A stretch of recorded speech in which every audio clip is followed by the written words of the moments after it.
നമസ്കാരം കൂട്ടുകാരെ, ഏവർക്കും ശിവരാത്രി ആശംസകൾ. അപ്പോൾ ഇന്ന് നമുക്ക് ശിവരാത്രിയായിട്ട് ഒരു പായസം ഉണ്ടാക്കിയാലോ.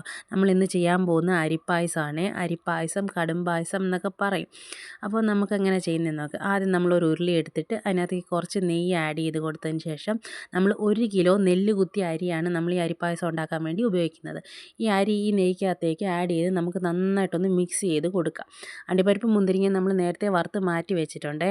അപ്പം ഇത് സത്യം പറഞ്ഞാൽ ഞാൻ ആദ്യം വീഡിയോ എടുക്കാൻ വിട്ടുപോയതുകൊണ്ടാണ് നിങ്ങളെ കാണിക്കാത്തത്.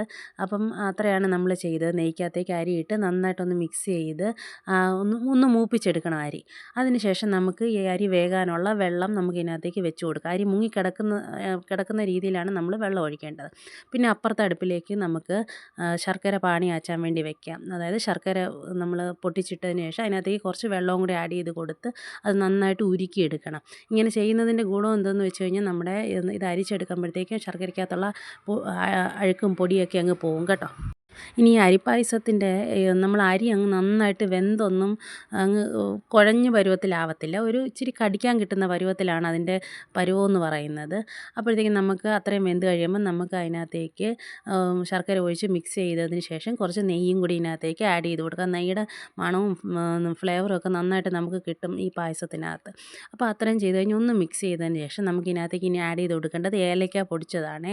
ഏലക്ക പൊടിച്ചത് ഇതിനകത്തേക്ക് ആഡ് ചെയ്തിട്ട് അതും കൂടി ഒന്ന് മിക്സ് ചെയ്തതിന് ശേഷം നിങ്ങൾക്ക് മധുരം നോക്കി നിങ്ങൾക്ക് ഒരുപാട് മധുരം വേണ്ടതാണെങ്കിൽ അങ്ങനെ ശർക്കര ചേർത്ത് കൊടുക്കുക. നമ്മളിപ്പോൾ ശർക്കര വലുതായിട്ട് ഒരുപാടൊന്നും ചേർത്തിട്ടില്ല.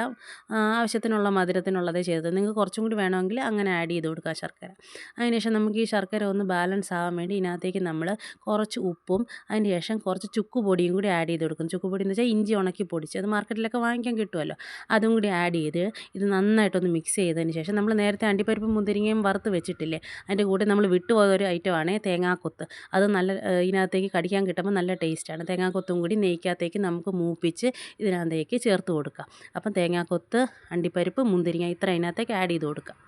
ഇത് മൂന്നും ആഡ് ചെയ്തതിന് ശേഷം നമുക്ക് നന്നായിട്ട് ഈ അരിപ്പായസം ഒന്ന് മിക്സ് ചെയ്ത് ഒന്ന് നന്നായിട്ടേക്ക് കുറുകിയ പരുവത്തിലാണ് ഇരിക്കുന്നത്. ഒന്ന് നന്നായിട്ട് മിക്സ് ചെയ്ത് നമുക്കിതെല്ലാം കൂടി യോജിപ്പിച്ചെടുക്കാം. അപ്പോൾ ഇത്രയേ ഉള്ളൂ. ഇത്ര ആയപ്പോഴത്തേക്കിനും നമ്മുടെ കടും പായസം അല്ലെങ്കിൽ അരിപ്പായസം റെഡി ആയിട്ടുണ്ട് കേട്ടോ. അമ്പലപ്പായസം എന്നൊക്കെ ഇതിന് പറയും. അപ്പം എല്ലാവരും ഉണ്ടാക്കി നോക്കണം. ഇഷ്ടപ്പെട്ടുവെങ്കിൽ ഷെയർ ചെയ്യുക, ലൈക്ക് ചെയ്യുക, സബ്സ്ക്രൈബ് ചെയ്യുക.